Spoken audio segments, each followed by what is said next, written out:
Hello!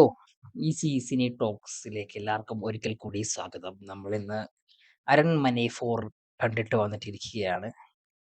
അതിന്റെ ഒരു hang over എനിക്കിതുവരെ മാറിയിട്ടില്ലെന്ന് വേണം പറയാൻ. ഒരു പടം നമ്മള് ഞാൻ കുറച്ചേറെ പ്രതീക്ഷിച്ചാണ് പോയത്. എനിക്ക് അതിൽ കൂടുതൽ കിട്ടി. അതിൽ കൂടുതലൊന്നും പറയാനില്ല ഇതിനകത്ത്. നമ്മള് ഒരു അരൺമനെ 4 എന്ന് പറയുമ്പോൾ നമുക്കറിയാം അതിന് 3യും 2ഉം 1ഉം ഒക്കെ ഉണ്ട്. നമ്മളത് കണ്ടിട്ടുമുണ്ട്. നമുക്ക് അതിൽ കൂടുതലൊന്നും പ്രതീക്ഷിക്കാനും പറ്റുകേല. ഇങ്ങനൊക്കെ വേണമെന്ന് പറഞ്ഞു കഴിഞ്ഞാൽ അതൊന്നും തരാനും പറ്റുകേല എന്ന് പറഞ്ഞ രീതിയിലാണ് പടം ഇറക്കി വിട്ടേക്കുന്നത്. അതിന്റെ ട്രെയിലറോ അതിന്റെ ആ പാട്ടൊക്കെ ഇറങ്ങുന്നതിന് പാട്ടിനിടയ്ക്കൊക്കെ ഈ സാധനത്തിന്റെ ഒരു ചെറിയ ചെറിയ ഇങ്ങനെയൊക്കെ ആയിരിക്കും എന്ന് പറഞ്ഞിട്ടാണ് ഇവര് കാണിക്കുന്നത്. അപ്പം നമ്മളത് കണ്ടെടേ. ഇന്ന് ഞാനിങ്ങനെ വെയിലൊക്കെ മൂത്തിരുന്നപ്പോഴത്തേനും എനിക്ക് തലയ്ക്ക് പെരുത്തപ്പോഴത്തേനും ഞാൻ പോയി കണ്ടതാ.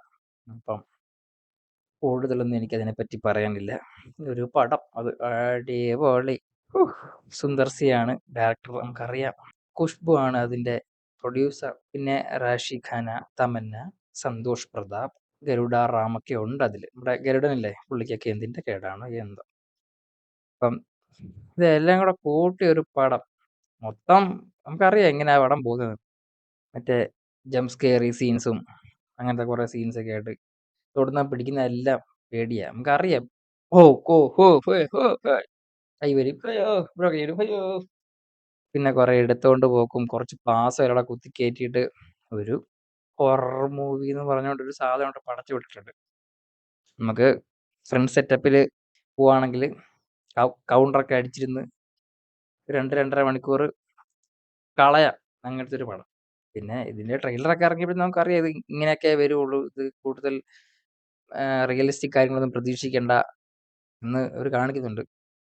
എന്നാലും കുറച്ച് ലോജിക്കൊക്കെ നമ്മൾ പ്രതീക്ഷിക്കരുത് എന്നാണ് ഇവർ പറയുന്നത്. നിങ്ങൾ ലോജിക്കൊന്നും പ്രതീക്ഷിച്ചിട്ട് വരരുത്. ഞങ്ങൾ ആദ്യം നിങ്ങൾക്ക് ഒരു ഇത് തന്നിട്ടുണ്ട്, ഇതായിരിക്കും കാണാൻ പോകേണ്ടത്, അല്ലാതെ നിങ്ങൾ മണിച്ചിത്രത്താഴൊന്നും കാണാൻ പോകരുത് എന്നുള്ള രീതിയിലാണ് പടം ഇറക്കി വിട്ടേക്കുന്നത്.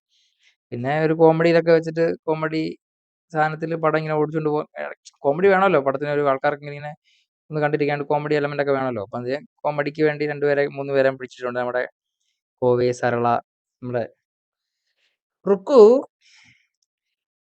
മാച്ചും പൊടിഞ്ഞിരിച്ച് നാളെ വരാം, സുക്രിയ ചേച്ചിയുണ്ട്, പിന്നെ യോഗി ബാബു ഉണ്ട്, പിന്നെ വി ടി ഗണേഷ് ഉണ്ട്. വി ടി ഗണേഷ് അടുത്തുള്ള നമ്മുടെ ബീസിന്റെ അകത്തെ സെക്യൂരിറ്റി മെയിൻ ഓഫീസർ, പിന്നെ ഡൽഹി ഗണേഷ്, രാജേന്ദ്രൻ, നമ്മുടെ മുട്ട മുട്ടാങ്കിൾ, പുള്ളിയൊക്കെ ഉണ്ട് ഇതിൽ. പിന്നെ ഇവരുടെ കോമഡിയൊക്കെ കുഴപ്പമില്ലെന്ന് ചോദിച്ചു കഴിഞ്ഞാൽ ചിരിക്കണേ ചിരിക്കാനുള്ള രീതിയിൽ ഇങ്ങനെ. പിന്നെ കുറച്ച് നല്ല തമിഴ് ഓഡിയൻസ് കുറെ ഉണ്ടായിരുന്നതുകൊണ്ട് ഇവര് മറ്റേ കോമഡിക്കെല്ലാം ചിരിക്കുന്നുണ്ട്. സാധാരണ കോമഡിക്കെല്ലാം ഇങ്ങനെ നമുക്കിങ്ങനെ തോന്നുമ്പോഴത്തേന് ഇവര് അവിടെ പൊട്ടിച്ചിരിക്കും. കുഴപ്പമില്ല. പിന്നെ ഇതിനകത്ത് അവെഞ്ചേഴ്സ് ആ സാധനമൊക്കെ ഉണ്ട്. കിടുക്കര അതൊക്കെ കിടുക്കാണ് വെച്ചാൽ കണ്ടിരിക്കുന്നത് നമുക്ക് തോന്നും. പിന്നെ ഇതിനകത്ത് വാണ്ടാവിഷൻ ഉണ്ട്. പിന്നെ നമ്മുടെ ക്ലാഷ് ഓഫ് ക്ലാൻസിലെ വിച്ചുണ്ട്. വിച്ചിനെയൊക്കെ ഇറക്കി വിടും ഇങ്ങനെ. വിച്ചിനെ ഇങ്ങനെ മണ്ണിനടി നോക്കിയിട്ട് ഇങ്ങനെ പറഞ്ഞൊക്കെ വിടും. ആ സാധനമൊക്കെ ഉണ്ട്. സമയം കളയണമെങ്കിൽ പോയി സമയം കളയാം. പിന്നെ തമന്നനെ കണ്ടോണ്ടിരിക്കാം, റാഷി ഖാനനെ കണ്ടോണ്ടിരിക്കാം. പിന്നെ കുറച്ച് പാസം മസ്റ്റ് ആണല്ലോ ഒരു തമിഴ് പടം, അല്ലെങ്കിൽ ഇങ്ങനൊരു പടമൊക്കെ വരുമ്പോഴത്തേനും. പാസമില്ലാതെ എന്ത് പടമാണാ. പിന്നെ ഒരു ഞാനേ ഈ സിനിമയുടെ കാസ്റ്റ് നോക്കിയപ്പോഴത്തേനും ഇതിനകത്ത് സന്താനത്തിന്റെ പേര് കിടപ്പുണ്ട്. ഇപ്പൊ എന്തിനാണോ അതിന്റെ പുള്ളിയുടെ പേര് ആഡ് ചെയ്തേക്കുന്നതെന്ന് എനിക്ക് അറിയാൻ മേല. ഇവിടെ പേരൊക്കെ ഉണ്ട്.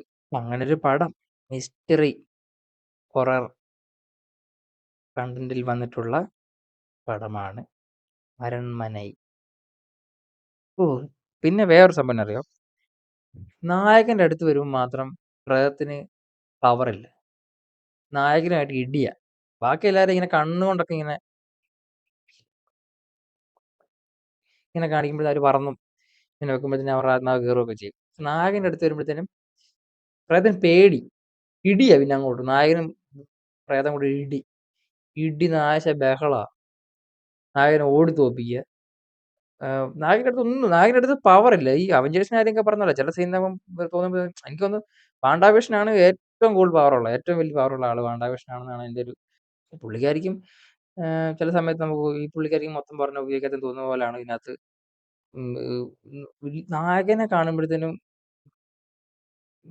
പ്രേതത്തിന് പവറില്ല. പിന്നെ പ്രേതമായിട്ട് ഇടിയും ഓട്ടവും ബഹളവും. പിന്നെ കണ്ടിരിക്കാം. ആ പാസം സീനൊക്കെ കാണുമ്പോഴത്തേനും എടുത്ത് കിണറ്റിലിടാൻ തോന്നും. ഏഹ്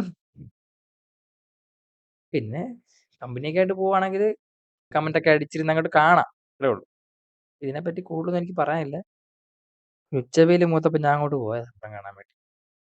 ഉം. അപ്പം കാണാടെ. അടുത്തൊരു പടം വരട്ടെ. പിന്നെ ഈ മറ്റേ ഇംഗ്ലീഷ് മൂവീസ് ഒക്കെ എന്തോ ഇപ്പൊ ഇവിടെ ഇറങ്ങാത്തെ? ഇപ്പം പടമൊന്നും ഇറങ്ങുന്നില്ല. ഈ മലയാളം പടവും പിന്നെ ഒരു തമിഴ് പടമൊക്കെ ഉള്ളൂ. ബാക്കി പടമൊന്നും തിയേറ്ററിൽ വരുന്നില്ല. എനിക്ക് തോന്നുന്നു ഇനി മാഡ് മാക്സേ ഉള്ളൂന്ന് തോന്നുന്നു തിയേറ്ററിൽ. പിന്നെ ആ എയ്പ്സിന്റെ പടം വരുന്നുണ്ടെന്ന് തോന്നുന്നു. പടമൊക്കെ ഇറങ്ങുമായിരുന്നില്ല. പിന്നെ നമ്മുടെ ഇതിനകത്ത് മറ്റേ മാളികപ്പുറം സിനിമയിലെ ആ മോളുണ്ട്. ദേവനന്ദ. പുള്ളിക്കാരി രസമാ കേട്ടോ കണ്ടിരിക്കാനൊക്കെ. ആ പുള്ളിക്കാരിയെ കണ്ടിരിക്കാം. പിന്നെ കൂടുതലൊന്നും പ്രതീക്ഷിക്കണ്ട. പടം പോയി കാണാം. ഒരു ഫാന്റസി, ഹിസ്റ്ററി, ഹൊറർ. പിന്നെ ഇങ്ങനെ മറ്റേ വെൻസ്ഡേക്കകത്തുള്ള കൈയൊക്കെ ഉണ്ട് ഇതിനകത്ത്. വെൻസ്ഡേക്കകത്ത് ഒരു കയ്യൊക്കെ കാണിക്കില്ലേ ഇങ്ങനെ. VFX ഒക്കെ ഒരു വകയാ, നമുക്കറിയാലോ. അത്രയൊക്കെ ഉള്ളൂ. പിന്നെ ഒരു പടമായിട്ടും കണ്ടിരിക്കാം. അപ്പം എല്ലാവരും തിയേറ്ററിൽ തന്നെ പോയി കാണുക. അഭിപ്രായങ്ങൾ, വിലയേറിയ അഭിപ്രായങ്ങൾ അറിയിക്കുക. Okay, thank you. അടക്കാം.